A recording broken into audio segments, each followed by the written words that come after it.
Hello viewers, మీకు విషయం చెప్పిన హైదరాబాద్లో మా అపార్ట్మెంట్లో లడ్డూని దొంగతనం చేసేసారు.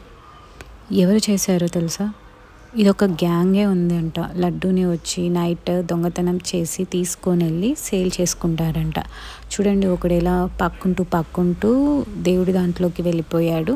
అక్కడ నుంచి ఇంతమంది చూసాం కదా, మెల్లగా నిదానంగా కవర్ తీసి కవర్లోకి వెళ్ళి లడ్డూని తీసి పరిగెత్తుకుంటూ పారిపోయాడండి.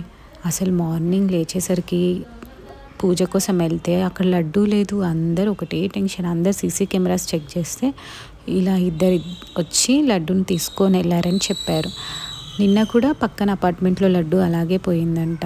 వాళ్ళది లాస్ట్ ఇయర్ కూడా పోయిందంట. ఈ ఇయర్ మాత్రమే అయిపోయింది.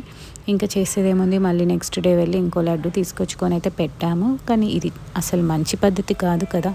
సో ఎవరైతే ఇలా చేస్తున్నారో, ఎవరైతే వెళ్ళి సేల్ చేసుకుంటున్నారో అంత మంచిది కాదు. బట్ ప్లీజ్ అలా చేయకండి. ఎందుకు అలా చేస్తున్నారు? ఎవరో ఒక్కరైనా చూస్తారని అనుకుంటున్నాను. Share and subscribe.